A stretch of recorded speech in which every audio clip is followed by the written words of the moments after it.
मित्रांनो नमस्कार। शिक्षक भरतीबाबत एक नवीन अपडेट आहे, त्याविषयी आपल्याला चर्चा करायची आहे आजच्या या व्हिडिओमध्ये। आणि हा महत्त्वाचा विषय आहे आपल्या सर्वांसाठी शिक्षक भरतीबाबतचा। कारण तुम्हाला माहीतच आहे की तुम्ही जेव्हा पवित्र पोर्टलवर रजिस्ट्रेशन केलेलं आहे तेव्हा इंटरव्ह्यू आणि विदाउट इंटरव्ह्यू अशा दोन याच्यामध्ये तुम्ही तिथं रजिस्ट्रेशन केलेलं आहे।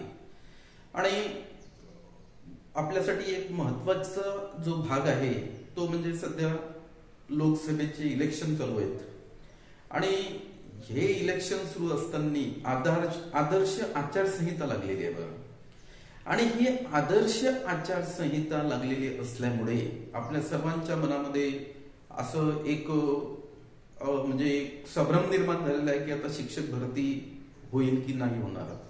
तर सर्वप्रथम मी हे नमूद करतो की तुमच्यासाठी एक आनंदाची गोष्ट अशी आहे की ज्या ज्या लोकसभा मतदारसंघातील इलेक्शन पार पडलेलं आहे तिथली शिक्षक भरती सुरू करण्यासाठी माननीय निवडणूक आयोगाने परवानगी दिलेली आहे। त्यामुळे आपल्यासाठी हा एक सर्वात महत्त्वाचा प्लस पॉइंट आहे मित्रांनो। आता दुसरा महत्त्वाचा मुद्दा हा आहे की मग हे शिक्षक भरती कोर्टपर्यंत पूर्ण होणार आहे। तर त्या बाबतीतली एक लेटेस्ट न्यूज अशी आहे की 15 जून पूर्वी सर्व शिक्षक भरती पूर्ण करण्याचा पवित्र पोर्टल मार्फत एक सरकारचा मानस आहे। कारण काय, तर त्यानंतर पुन्हा विधानसभेच्या इलेक्शन्स येतात। त्यामुळे त्या विधानसभेच्या इलेक्शनच्या अगोदर ही जी शिक्षक भरती आहे ही शिक्षक भरती सरकारला म्हणजे आपला जो महाराष्ट्र गव्हर्नमेंटचा शिक्षण विभाग आहे, शिक्षण आयुक्त आहेत, त्यासाठी त्यांनी असा चंग बांधलेला आहे की कुठल्याही परिस्थितीमध्ये 15 जून पूर्वी त्यांना शिक्षक भरती पूर्ण करायची आहे। आणि त्या दृष्टिकोनातून आता आपण तयारीत असलं पाहिजे। आपल्यासाठी ही सगळ्यात महत्वाची गोष्ट आहे।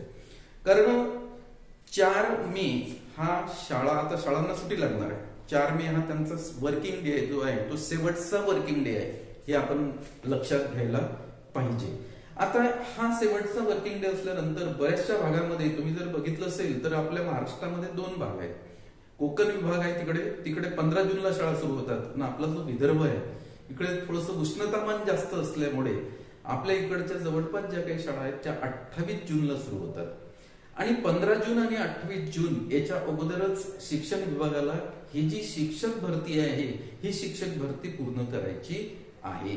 त्या दृष्टिकोनातून तुम्हाला माहित आहे की सुरुवातीला त्यांनी विदाउट इंटरव्ह्यूचा फेज घेतलेला आहे। विदाउट इंटरव्ह्यू मध्ये त्यांनी जवळपास 11,000 जागा भरलेल्या आहेत। त्या लोकांचं डॉक्युमेंट व्हेरिफिकेशन आता ज्या ज्या लोकसभा मतदारसंघातील इलेक्शन पार पडलेलं आहे तिथं त्यांचं डॉक्युमेंट व्हेरिफिकेशन सुरू झालेलं आहे आणि त्यांना आता जॉईनिंगचे आदेश मिळण्याला सुरुवात झालेली आहे। आता राहिला वैध इंटरव्ह्यूचा प्रश्न। तर वैध इंटरव्ह्यू सुद्धा आता त्यांना ताबडतोब सुरू करायचं आहे। म्हणजे जास्तीत जास्त असं आपल्याला आता दिसते की एक 15 ते 20 दिवसामध्ये आपली जी वैध इंटरव्ह्यूची निवड यादी लागणार आहे। आणि ते निवड यादी कशी लागणार आहे तर ती एकाच 10च्या प्रमाणात लागणार आहे।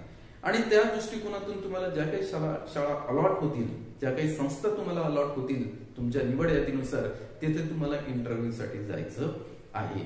आणि तिथं तुम्ही इंटरव्ह्यूला गेल्यानंतर तिथला इंटरव्ह्यू मी अगोदरच व्हिडिओच्या माध्यमातून सांगितलेलं आहे की इंटरव्ह्यू आपण कसा द्यायला पाहिजे हे सगळ्यात महत्वाचं आहे। त्यासाठी आपण एखादा डेमो लेसन सुद्धा घेऊ की आपण त्याची प्रस्तावना कशी केली पाहिजे। म्हणजे जो आपल्याला डेमो तिथं द्यायचा आहे त्या डेमोची प्रस्तावना करायला पाहिजे। म्हणजे ती जी प्रस्तावना आहे तो आपण जो घटक घेतो त्या घटकाला अनुसरून असली पाहिजे। आणि प्रस्तावनाचा उद्देशच तो आहे की जेव्हा आपण प्रस्तावना घेतोय तेव्हा प्रस्तावनाचा उद्देश हा आहे की विद्यार्थ्याचं पूर्व ज्ञान जागृत करणे। आणि एकदा त्या विद्यार्थ्याचं पूर्व ज्ञान जागृत केलं तर मग त्याला आपण नवीन जे काही ज्ञान आहे ते देऊ शकतो।